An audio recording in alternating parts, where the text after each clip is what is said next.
Hey. I'm Sean Parker. How do you do? You must be Eduardo and Christy and Mark. Great to meet you. Great to meet you. You guys don't have anything in front of you. No, Tori, we were Hey, waiting. baby boy. can you bring out some things? The lacquered pork with that ginger confit, tuna tartare, and the lobster claws. That'll get us started. Christy, what do you like to drink? An appletini. Great. 4 of those. From that point on, it was a Sean-a-thon.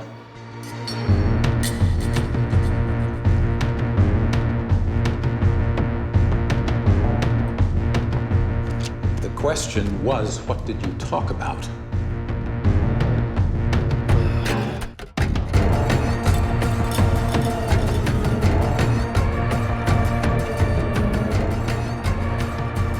He took us through his episode with Napster. I didn't want to spend my 20s as a professional defendant. Who knew the music industry doesn't have a sense of humor? We tried to sell the company to pay the $35 million they said we owed in royalties, but I guess to them that was a little like selling a stolen car to pay for the stolen gas. So we said, screw it, declare bankruptcy. You made a name for yourself. And you are dry. Tori, No, I'm good. And then he went on to his second business venture, which was an online Rolodex that he got thrown out of by Case Equity. and I wanted to do it nice this time. I put on a tie and I shine my shoes, but nobody wants to take orders from a kid. So let me tell you what happens to a 20-year-old at the top of a hot.com. I'm not a psychiatrist, but I'm glad we've got that on the record. You're not a psychiatrist, but what? a psychiatrist would say that he was paranoid. They'll hire private detectives who will follow you day and night. You're a target for high-priced escorts. I can't prove it, but I know they tap my phones. Whatever it is that's gonna trip you up, you've done already. Private behavior is a relic of a time gone by, and if somehow, someway you've managed to live your life like the Dalai Lama, they'll make shit up. Because they don't want you. They want your idea. And they want you to say thank you while you, excuse me, wipe your chin and walk away. That's what happened to you? And delusional. Yes, but there'll be payback at Case. I brought down the record companies with Napster, and Case will suffer for their sins too. Sorry, you didn't bring down the record companies. They won. In court. Yeah. You wanna buy a Tower Records, Eduardo? And he told story after story about life in Silicon Valley and parties at Stanford, down in LA, and friends who become millionaires. But mostly how Mark had to come to California. And then he got around to the Facebook. So, tell me about your progress. Well, we're in 29 schools now.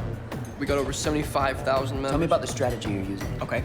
For instance, we wanted Baylor in Texas, but Baylor already had a social network on campus, so instead of going right after them, we made a list of every school within 100 miles. Put the Facebook on those campuses first. Pretty soon all the Baylor kids were seeing their friends on our site. We were in. It's called the Little Bighorn. That's smart, Mark. Oh, thanks. That was mine. Easy. Hey, you know what? Settle an argument for us. I say it's time to start making money from the Facebook, but Mark doesn't want to advertise you. Who's right? Neither of you yet. The Facebook is cool. That's what it's got going for it. Yeah, You don't want to ruin it with ads because ads aren't cool. exactly. It's like you're throwing the greatest party on campus and someone saying it's got to be over by 11. That's exactly right. You don't even know what the thing is yet. Exactly How right. big it can get, how far it can go. This is no time to take your chips down. $1 million isn't cool. You know what's cool? You? $1 billion. That shut everybody up. And that's where you're headed. $1 billion valuation. Unless you take bad advice, in which case you may as well have come up with a chain of very successful yogurt shops. When you go fishing, you can catch a lot of fish, or you can catch a big fish.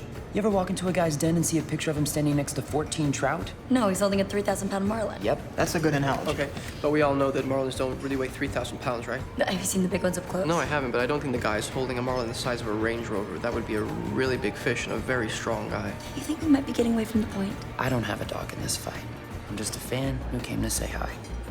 He owned Mark after that dinner. He picked up the check, he told Mark they'd talk again soon, and he was gone. But not before he made his biggest contribution to the company. Drop the. Just Facebook.